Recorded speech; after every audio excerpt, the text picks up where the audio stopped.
In the book of Daniel chapter 2, I want to begin reading in verse number 26. The second chapter of the book of Daniel, chapter number 2, verse number 26.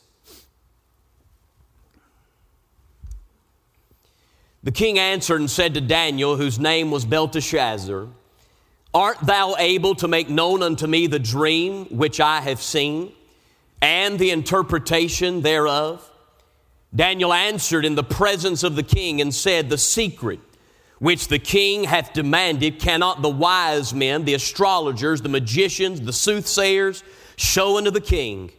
Here's the phrase, "But there is a God in heaven that revealeth the secrets and maketh known to the king Nebuchadnezzar what shall be in the latter days. Thy dream and the visions of thy head upon thy bed are these."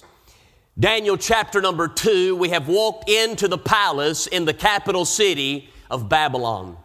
The children of Israel are finally in captivity. What had been prophesied and told ever since Manasseh was the king over Judah, God told through the prophets that because of Manasseh's sin, you will go into captivity.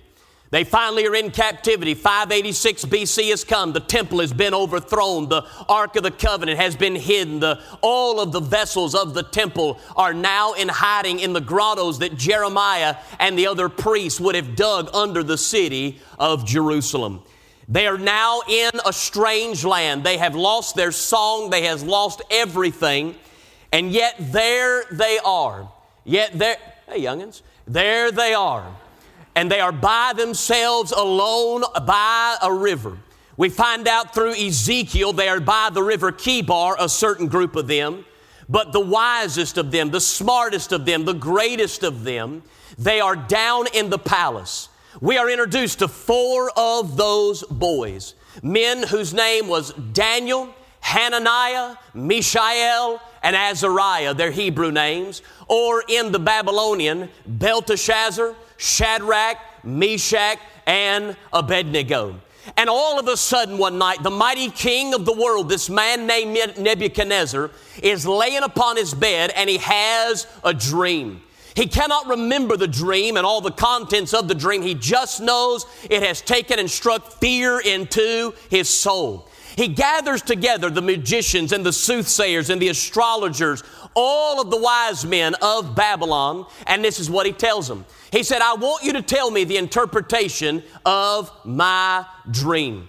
They say, "All right, king, all you've got to do, tell us what the dream is. We're more than happy to give you the interpretation." He said, "No, that ain't how this show is going to roll." He said, "Here's what we're going to do. You claim to be the friends of God. You claim to know that there is a higher power than me. Here's what you are going to do. You're not just going to interpret the dream, but you're going to tell me what the dream was and then tell me what the meaning of the dream was." And man, no soothsayers and astrologers and all those wicked people, they say, "No, that can't be done. There is nobody that can do anything like that." It makes Nebuchadnezzar so mad. He says, "Gather them all up and give them haircuts right below the ears," if you know what I'm saying. He said, "End their existence." And there is a man named Arioch who is chamberlain over all the eunuchs. And he says, "Hang on, king. Before that we do this, I want to introduce you to a man. His name is Daniel. And Daniel's different than the rest of those." He said, "In fact, just one chapter before, whenever you sent the decree out that they had to eat the king's meat, he would not do it. Him and his 3 other friends, they would not eat the meat. And yet they grew stronger and they grew wiser and they grew more powerful." And all of a sudden, he looks at him and he says, "What's different about Daniel?" He said, "I don't think it's Daniel per se, King Nebuchadnezzar.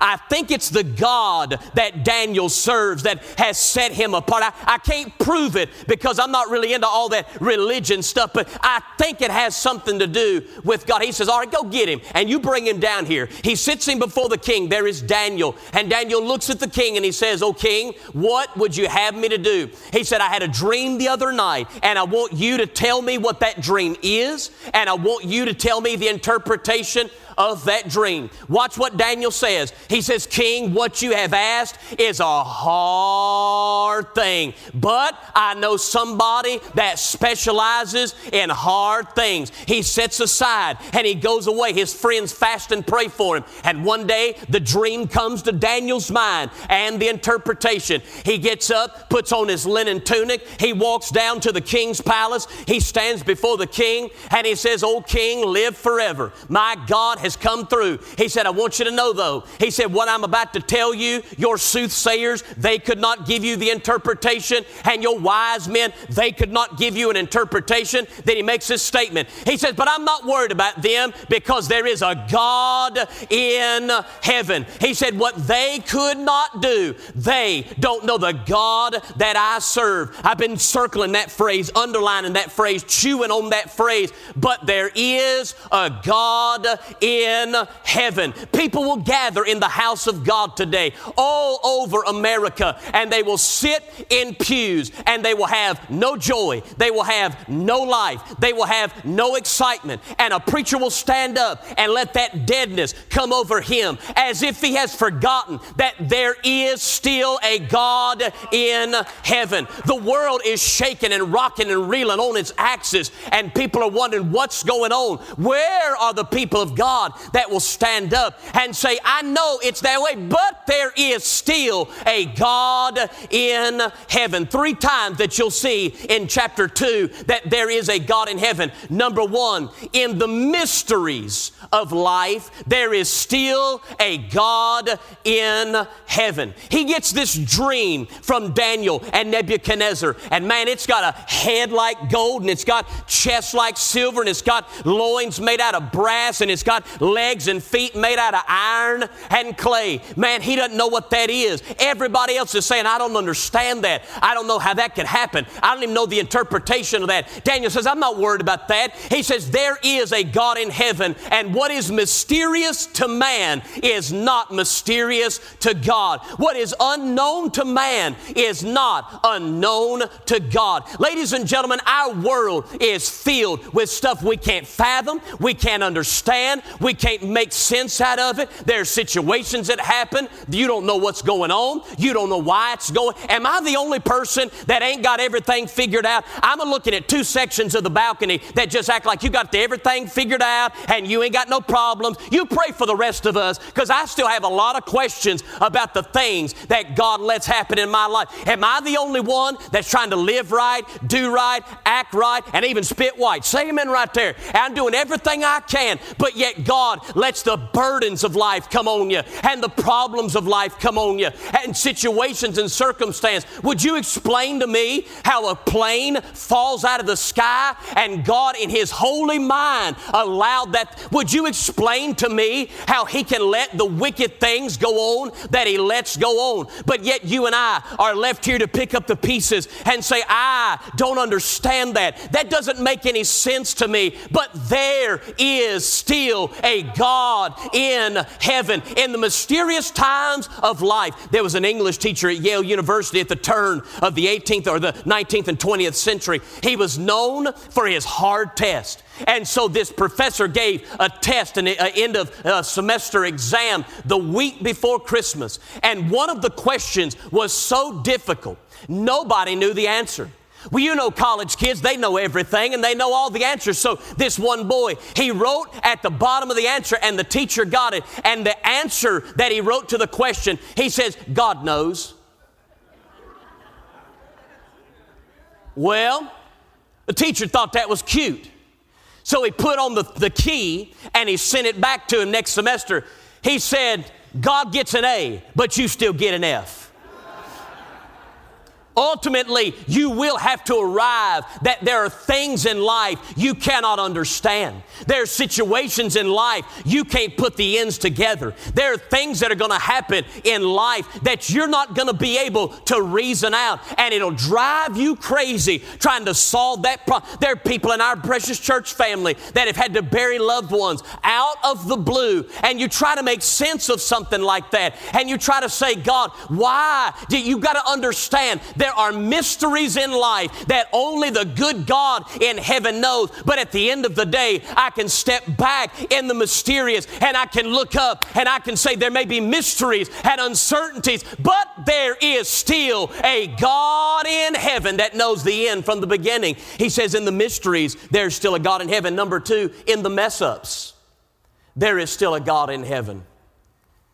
In chapter 1 and chapter 2, you know what we learn about Daniel? He ain't supposed to be in Babylon.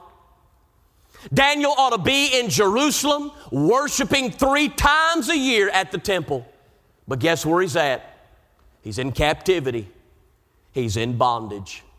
How did they end up in captivity and in bondage? Sin. Somebody messed up and it put people in bondage. You know, I'm amazed at the things we think are beyond the realm of God's ability to forgive. I am amazed at the things that we allow to say they've gone too far. I'm amazed at the people that say, I've messed up too much. God won't forgive somebody like me. There was a philosopher in the 20th century, an Indian woman, and on her deathbed, she had denied God. She'd been an atheist and denied His very existence. But laying on her deathbed, somebody came in and they said, ma'am, is there anything you want to say? And this is what she said. She said, the one trouble in my life that I envy about Christians is I have no one to forgive me.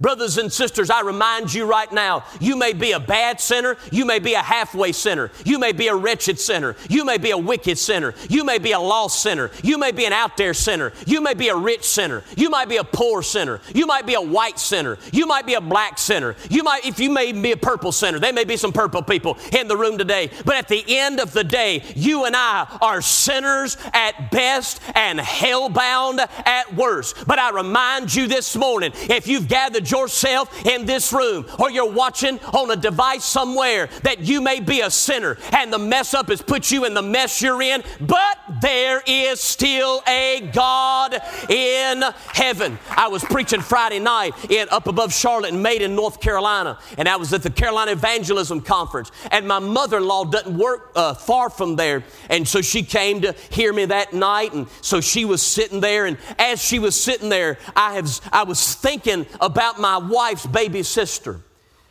My wife's baby sister was 7 years younger than Erica, and I've told some of you the story if you've ever heard our testimony. Kaylee got saved as a teenager, but the further she got into her teenage years and graduated high school, the further she got from God. She got around some people, and man, they pulled her. And she got to where she had tattoos up her arms, she had tattoos on her side, had tattoos on her foot. I mean, she was living out in the world. And I remember looking at her one time and I said, Kaylee, why don't you just come to church? Come to my church. They went to a real super conservative Baptist church. I said, come to our church. Ain't nobody going to say anything to you. She said, I can't go to church. She said, those people would talk about me and they'd see everything I got. They'd know how messed up I was. I said, Kayla, baby, I said, come to my church. I said, they ain't going to say anything to you. I said, we ain't got a lot of people, but we'll kick out the ones that talk about you. She said, Tyler, I can't come. Kaylee had her car accident, ran into the back of that tractor trailer 9 years ago this November. And on her deathbed, the doctor had told her mother that it had gone too long. They were going to have to remove the life support. There was no sign of brain activity. They began the process of taking hoses and taking things off of her, and it came time for her mother and her father and Erica to say goodbye. There was her mama laid in the bed with her. Erica's over by the side, cried. Her daddy standing at the foot of the bed. And I came in and said my goodbyes, and she had that bandage around her head. I went over to her and I kissed her on the cheek, and I said, Kayla, baby, I just want you to know, I'll take care of your mama, and I'll take care of your daddy, and I'll take care of your sister. It's going to be okay. Don't worry.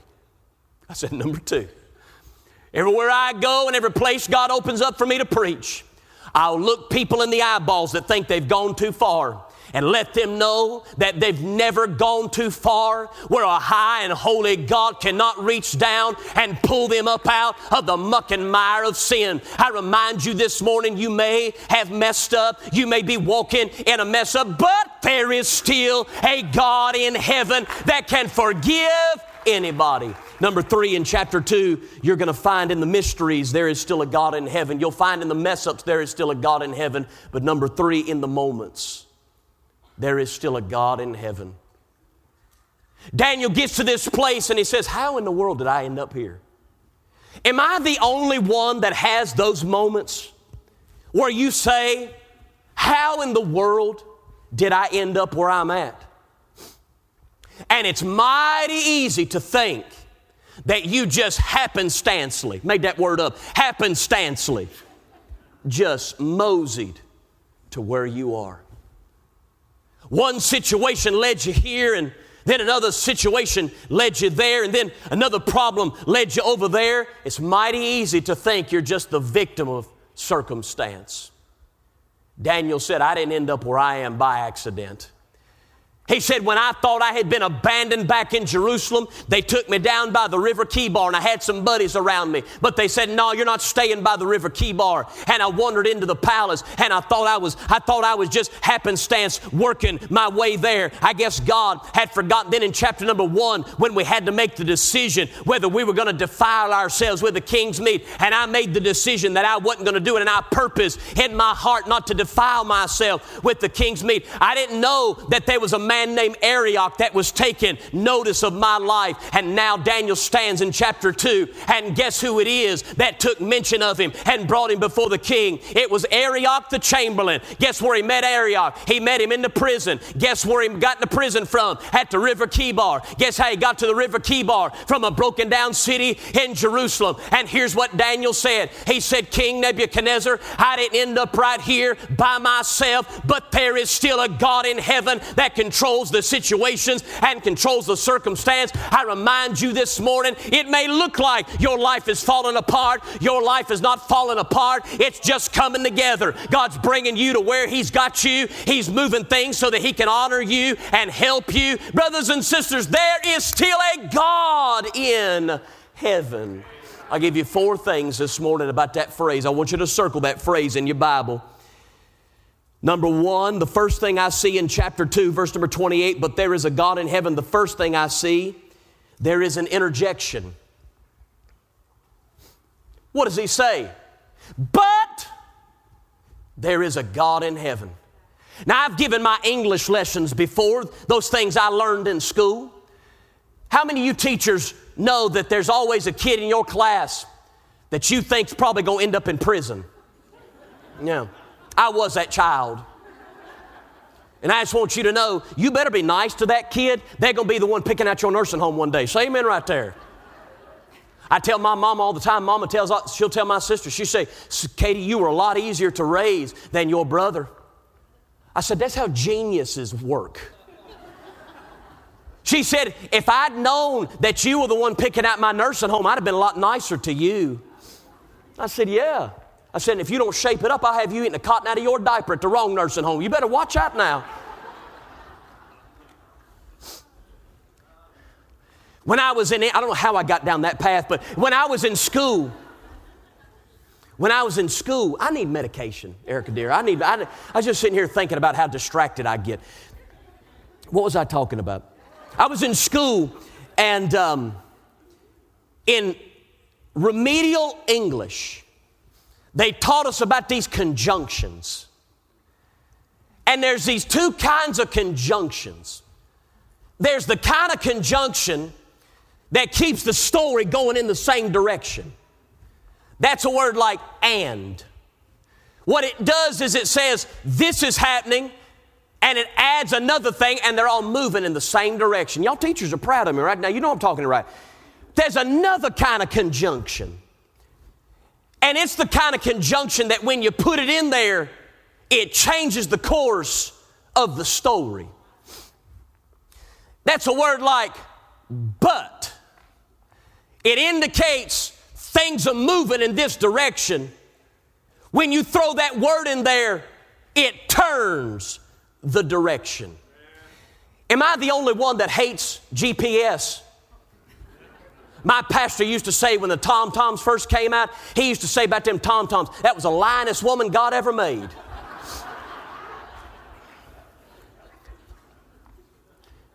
I got bad habits. I know I got some bad habits. One of the bad habits that I've got is I close all the apps on my phone. I keep all the apps closed. I can't stand having 100 apps open up. My wife, no.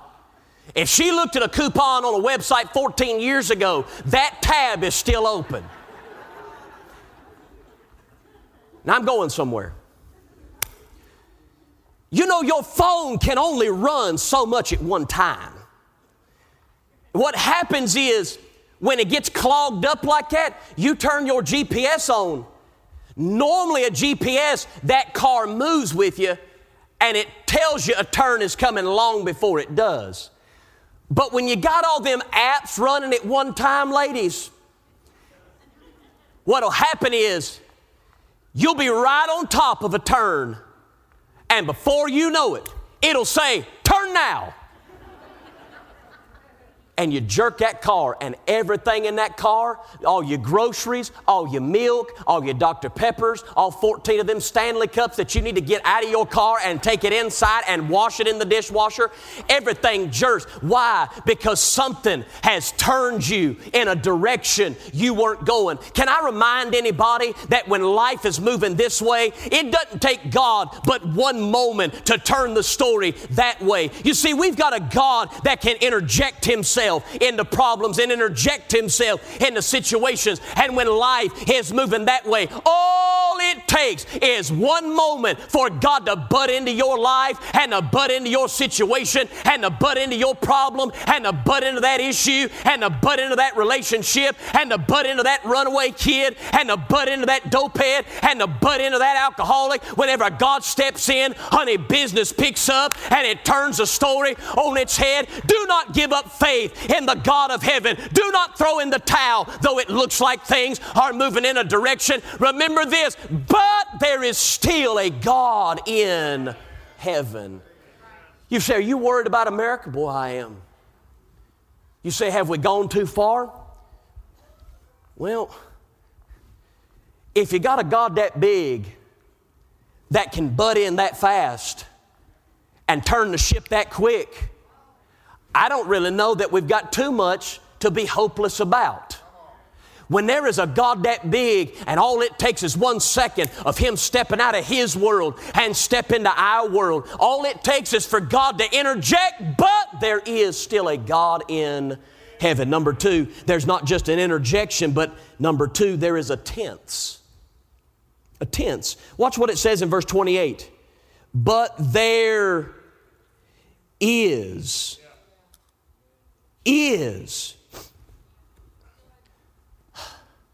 You teachers are got to be proud of me.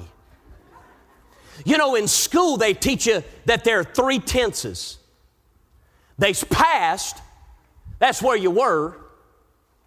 There's future, that's where you're heading. And then there's present, and that's where you are right now. You know, you and I are messed up on some things right now.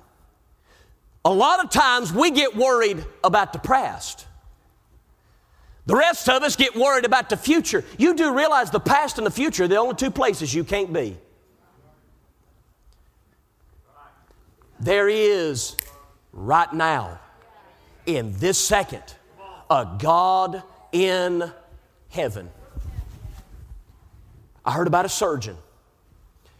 And he was well known for brain surgery and just one of the most well-known doctors. But he got a case brought to him that was so difficult that other doctors would not touch it. In fact, it was so difficult the other doctors would not even assist him. It was such a risky procedure. The nurses came to him and they asked him, now doctor, are you sure you want to do this surgery? There's nobody else that wants to help you. He said, I ain't worried about it. He said, for any successful surgery, you just got to have 3 people. Me, the patient, and God. He said, if I show up and they show up and God shows up, that's all you've got to have. Can I remind somebody right now, you may not have all the answers, but if you've got you and the problem and God, you are right where you need to be in that moment. And right now, whatever you're in and whatever you're battling, there is right now a God in heaven. Let me give you the third thing about this phrase. There is. Number 3, we see the interjection, the tense, but then number 3, we see a message. Watch what he says. There is a God. Now that word God, it's not the covenant name, I am that I am. It's not it. That word God in chapter 2, verse number 28, it literally means the authority. It means the ruler. It means the one in charge, the head honcho, the guy with all the answers. Why would he say that? Well, you got an old booger right there named Nebuchadnezzar. And here's what he's saying.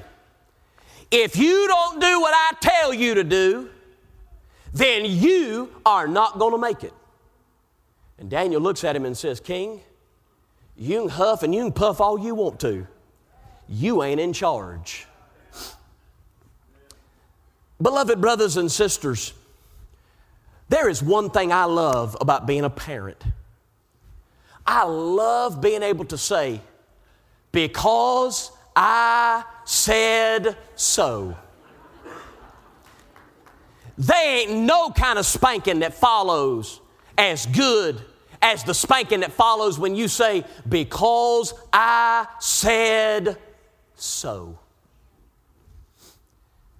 The 1950s and 60s, whenever the hydrogen bomb was created, the Tsar Bomba was set off by the Russian Federation, the Soviet Federation, the Senate had a hearing about the power of that bomb. One senator stood up and he said, the problem with the H-bomb, the hydrogen bomb, is the fact that it has the power to throw the earth off its axis 16 degrees. And one old country senator stood up and he looked at that other senator and he said, you crazy. He said, well, sir, do you not think it's powerful? He said, yeah, it's powerful, but he said, Senator, don't you know that one earthquake has the power of 1,000 H-bombs and 1,000,000 atomic bombs? And yet every earthquake that has ever happened is still under the control of God Almighty. Brothers and sisters, I want to remind you, I don't care how big the shakeup is. I don't care how big the breakup is. I don't care how big the problem is. I don't care how big the person is. We have one authority, and there is one God, and His name is Jesus the Christ, the Son of the living God, the second person of the Trinity, the sweet rose of Sharon, the lovely Lamb of God, the lily of the valley. And people may say this is going to happen, and people may say that's going to happen, and people may say this is going to undo. I remind you, there is one God that's got everything in the palm of His hand, and everything has to go by God. There is a message to people here today. Calm down. God's still in charge. What about Harris? There is still a God in heaven.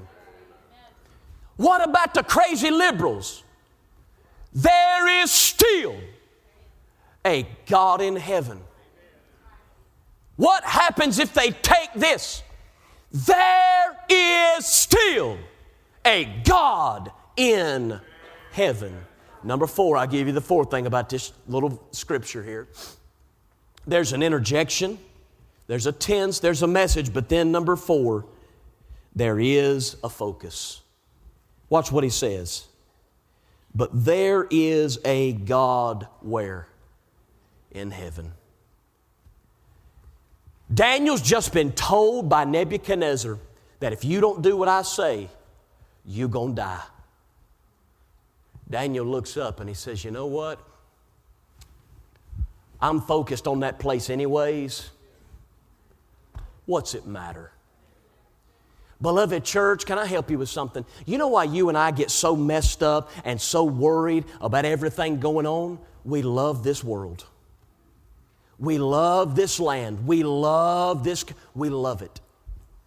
And we're afraid of what's going to happen if it all falls apart. The Apostle Paul said this, set your affection on things above and not on things. Heard about that little boy who loved chocolate. And that little boy loved chocolate so much he went to his mama and he said, Mama, can I ask you a question? Is there going to be chocolate in heaven? His mama said, I don't know. I've never really thought about that. He said, well, Mama, if there ain't chocolate in heaven, I really don't want to go. She said, why not?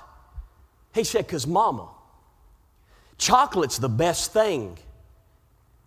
And if there ain't no chocolate up there, what could be better? His mama looked at him and said, honey, the half has never even been told of what waits on me. You and I are so focused on what happens if they take our spiritual chocolate. What's going to happen if they take all that stuff that makes us feel safe? Brothers and sisters, when I got saved by the grace of God, my citizenship got transferred from this world into another world. My king left this world and he stepped into another world. My name was written not on this roll book, but on another roll book. My citizenship and everything I'm working for got laid up on the other side of the river. And at the end of the day, at everything that comes our way, it's about high time we look at those situations and say, you know what? I just want to say there is still a God in heaven, and I'm going to turn my attention back to the God that is in heaven, and I'm not going to worry because there is a God in heaven. My little girl right now, and I don't know why I let my wife talk me into stuff. Her little Christian school had an overnight cheerleading camp, retreat, whatever it was. And so I told Erica, she ain't going. I don't know anybody up there. I don't trust anybody that's going. No, she ain't going. I'm in charge. I set the rules. I do what I want to do. So yesterday we took her up to the cheerleading camp.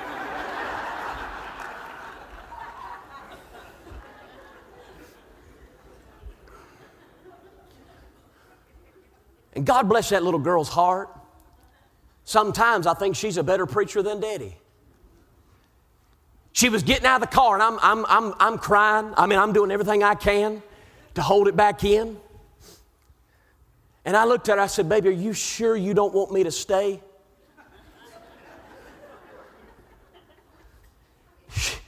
She looked at me. She said, Daddy, you can't stay. There ain't room for you in the room. I said, well, I'll buy a hotel room. It ain't no big deal. I got this. She said, Daddy, you can't do that. I said, well, baby, what's going to happen if you get hungry? You don't know how to fix food. She said, you don't either. I said, I know, but I know where to go buy the food. She said, I said, well, baby, what happens if you get sick? And I just kept going on, and she finally just threw them hands down, had that hair all slicked back in that ponytail, had a little cheerleading regalia on, had her book back on. She looked at me and she said, Daddy, do you not believe God's with me?